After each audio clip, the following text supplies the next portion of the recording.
Pregnant bobcat begs for rescue at door, and what followed became a life-changing bond. Elias Whitaker sat in his old armchair, eyes fixed on the foggy wooden door where ash from recent small wildfires still blanketed the gutters and porch roof of the cabin in a thin white layer. Evacuation alerts had echoed throughout the Santa Monica Mountains' dry winds. Scorched pines, tiny flames crawling across the hillsides. Local authorities had ordered every household in the area to leave for safety, but Elias had decided to stay. This cabin, with every timber and plank, had been the home he shared with Clara, his wife, for 40 years. Leaving felt like abandoning Clara all over again, like admitting that the life they'd built together could simply be erased by flame and ash.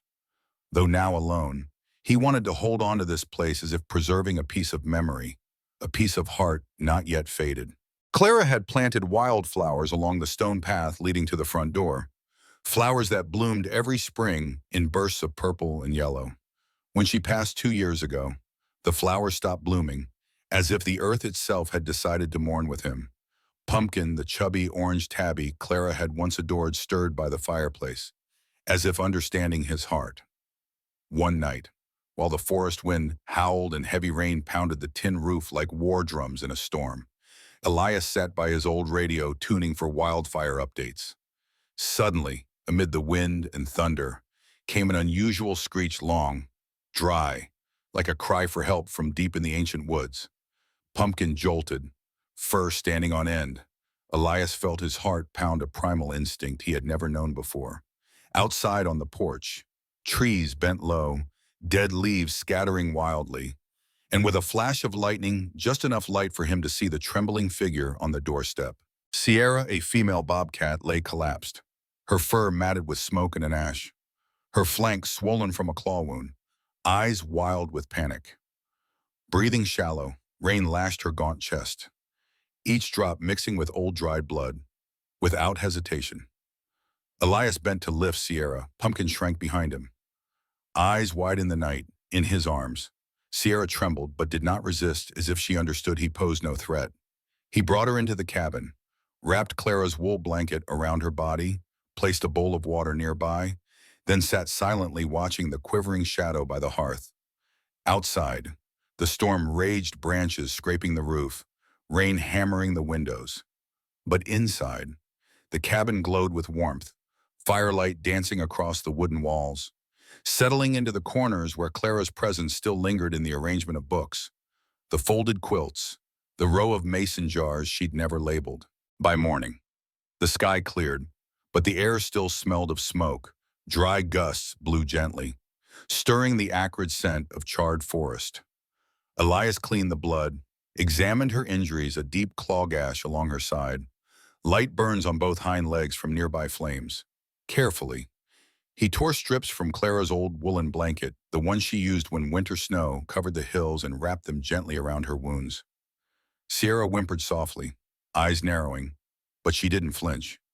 Pumpkin sat by the foot of the chair, his gaze steady as if awaiting a miracle.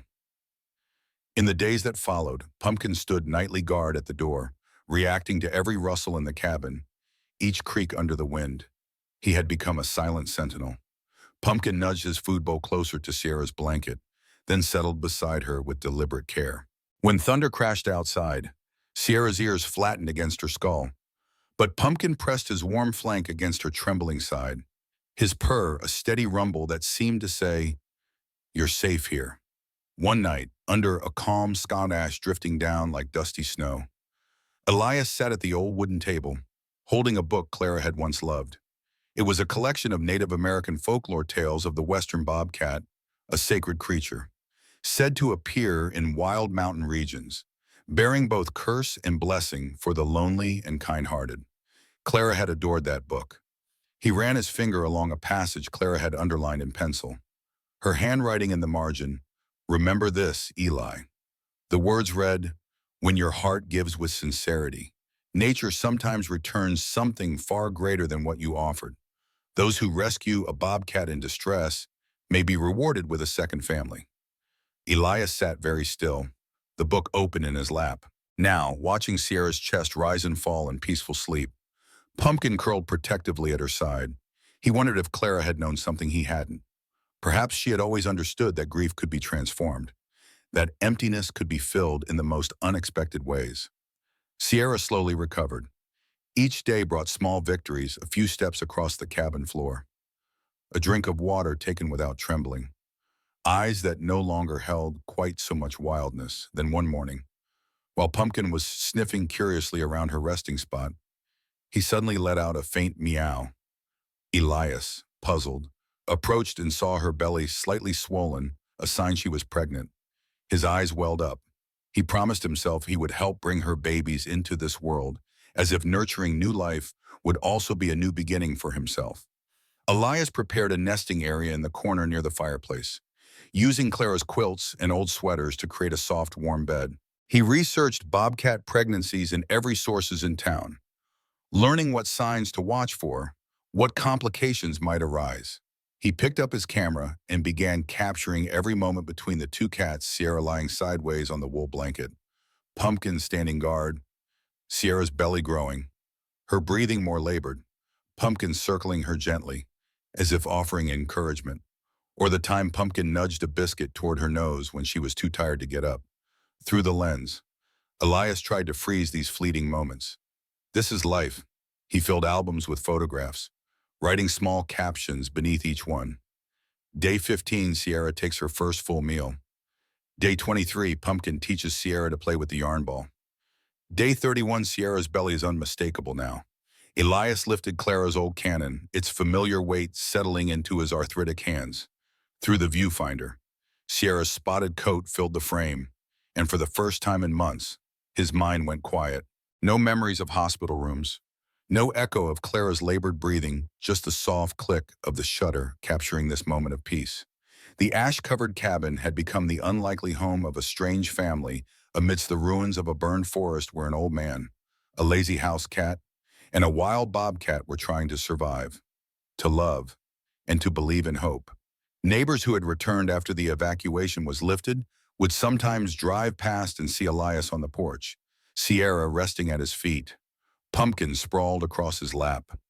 Word spread through the small mountain community old Elias Whitaker had lost his mind and taken in a wild animal. But those who knew him better understood he hadn't lost his mind. He'd found his heart again. Then came the night, the destined night. Mountain winds howled through the cracks in the door, branches scraping the wooden roof with an eerie rhythm. Sierra moaned repeatedly, breath short and broken. Elias gathered warm towels, fresh water, and pulled the oil lamp closer to the birthing spot. Pumpkin sat at the edge, his body trembling, but his wide eyes alert, as if he understood that this moment mattered more than any nap or play. Sierra was wild, unpredictable, and the kittens were so much smaller, more fragile than any creature he'd seen in the world before. His hands shook from age, from fear, from the weight of responsibility, but he steadied himself with deep breaths and Clara's voice in his memory. Steady now, Eli. Life knows what it's doing. You just have to help it along. The first bobcat kitten arrived easily small, wet but strong. Sierra licked it clean with fierce maternal determination. And within minutes, the tiny creature was mewing and crawling toward warmth. The second followed, then the third. Each time, Elias felt his chest tighten with wonder and relief. But the fourth, Sierra screamed in pain, her body straining without success.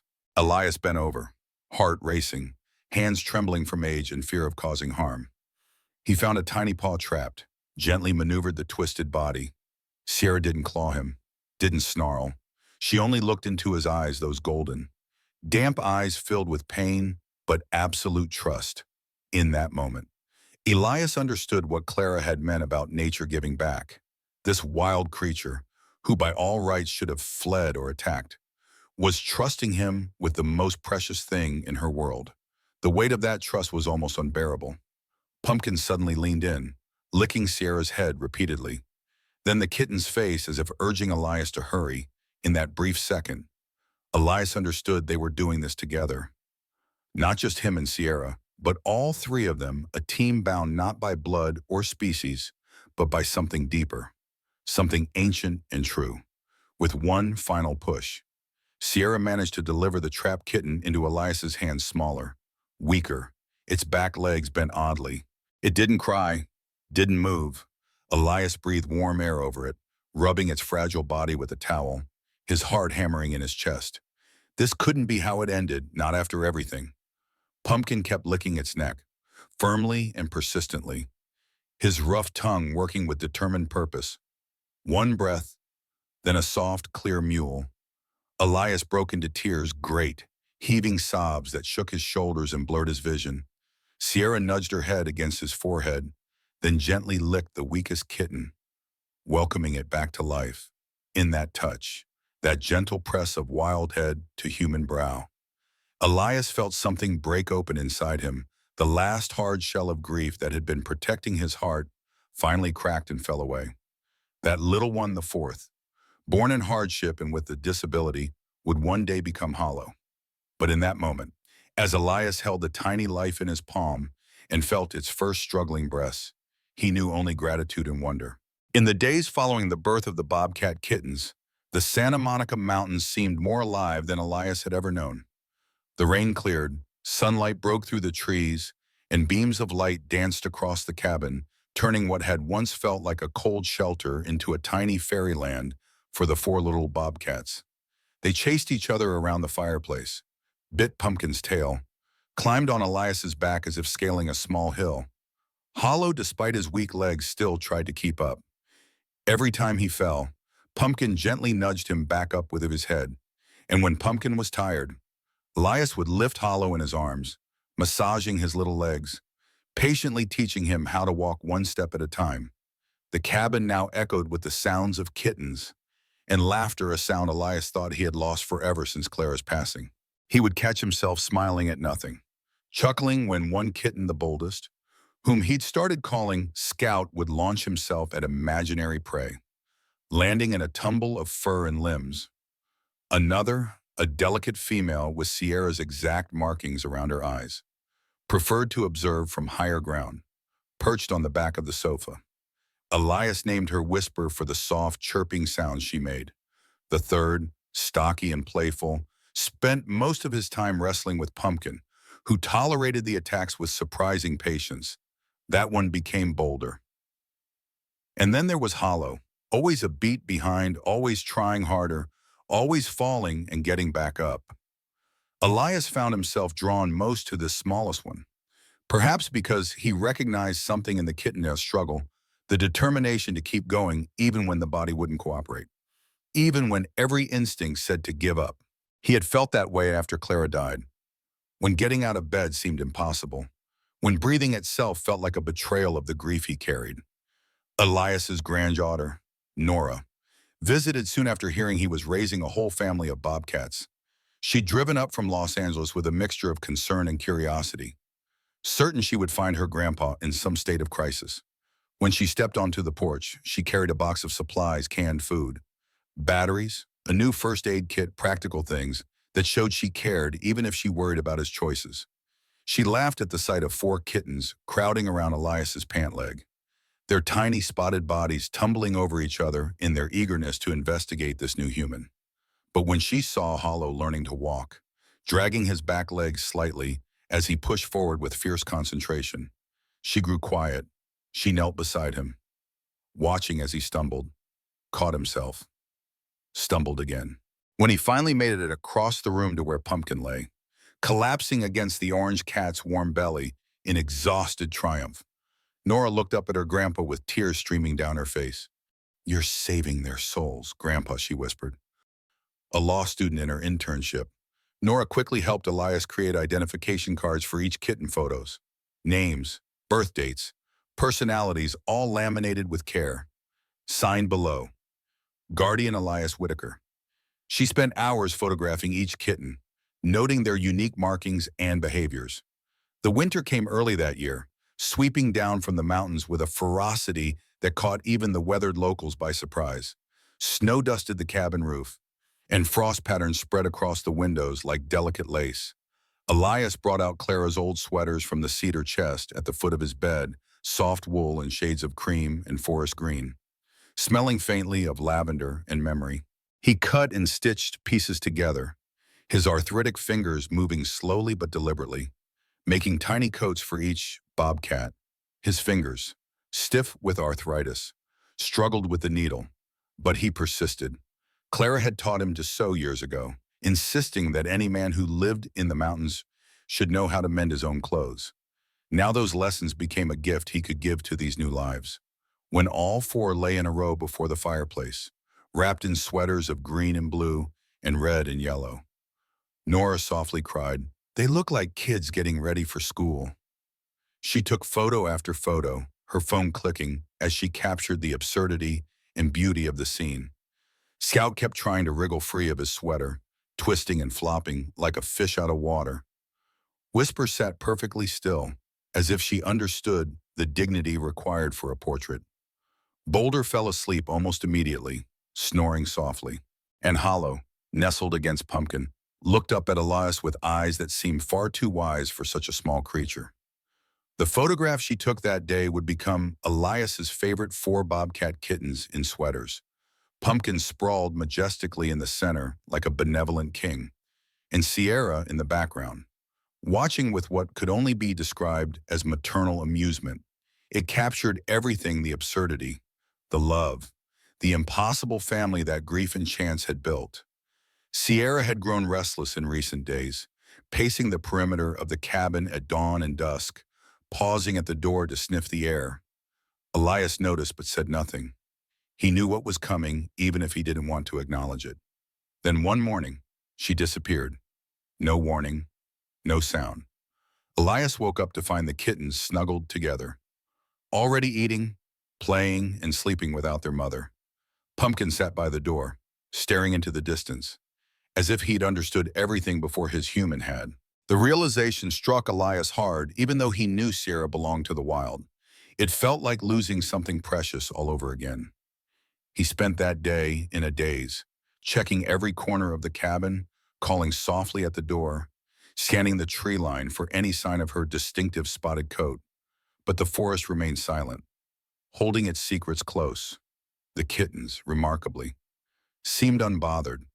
They nursed from bottles Elias prepared, tumbled over each other in play, and slept in a pile that reminded him of the yin-yang symbol Clara used to draw: perfect balance, perfect peace. 3 days later, Sierra returned. She stayed only a moment, licking each kitten's head as if giving final instructions. Elias was splitting wood behind the cabin when he heard Pumpkin's distinctive yowl, not alarm, but announcement. He dropped the axe and hurried around to the front, his heart hammering in his chest. There she stood on the porch, looking leaner, more feral than she had in weeks. The domesticity of the cabin had worn off like morning dew.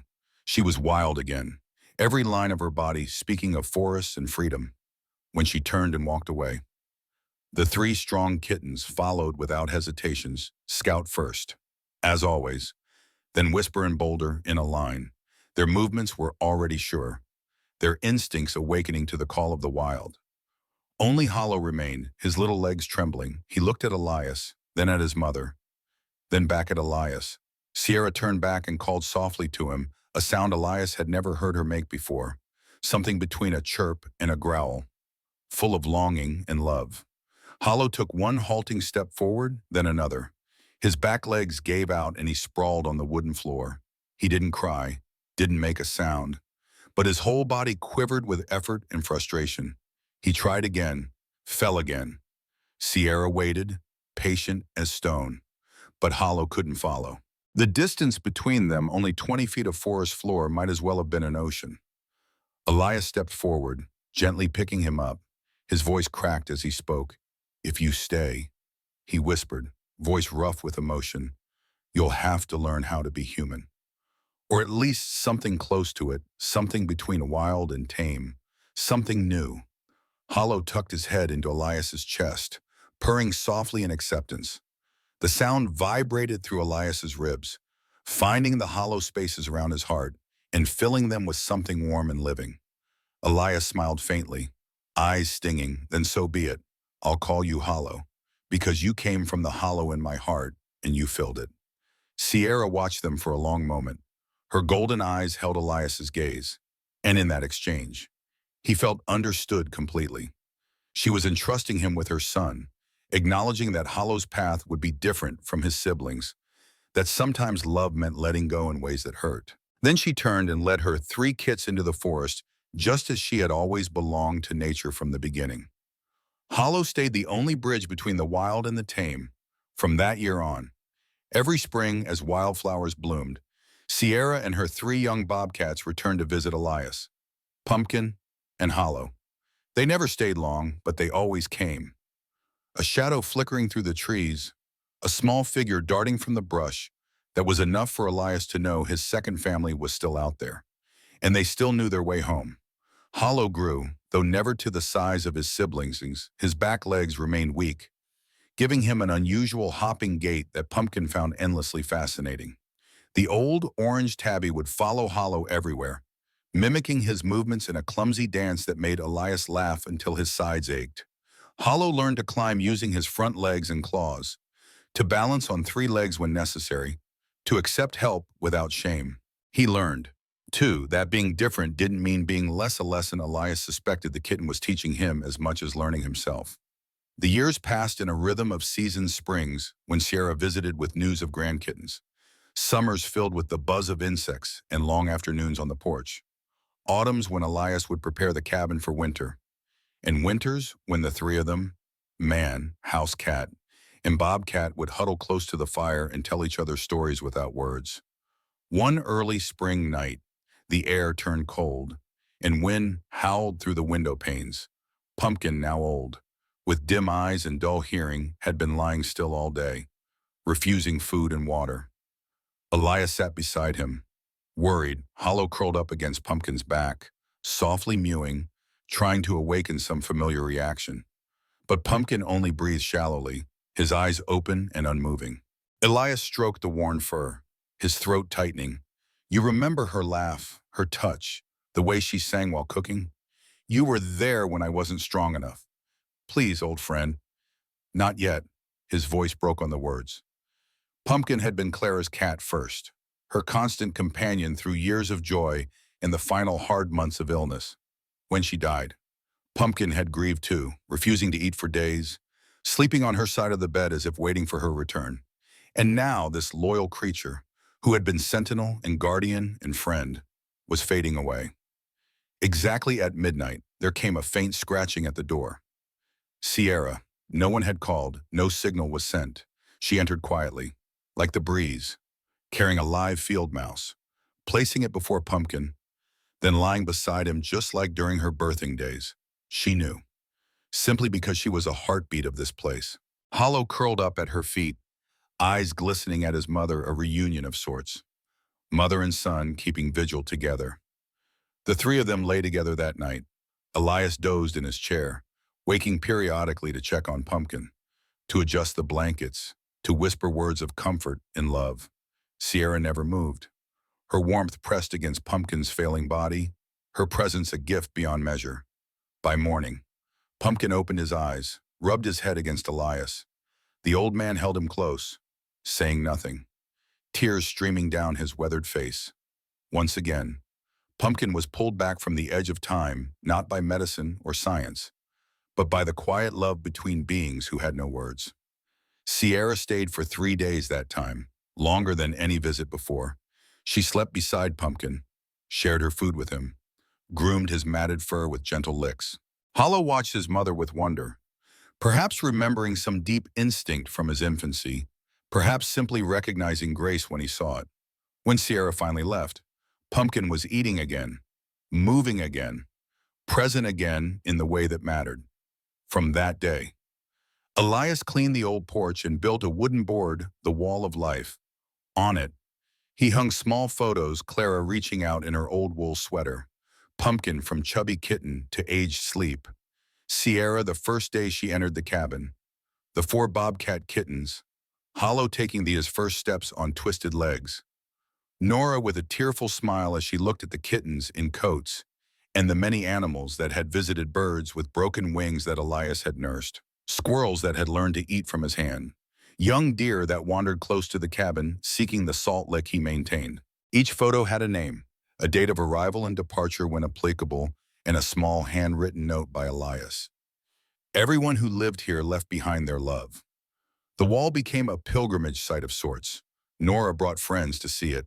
Neighbors who had once thought Elias eccentric now understood he was building a monument to connection, to the ways that love transcends species and circumstance and even death itself. That night, after Sierra left again, Elias sat by the fire alone, Hollow and Pumpkin curled up on either side of his chair, their breathing synchronized in sleep.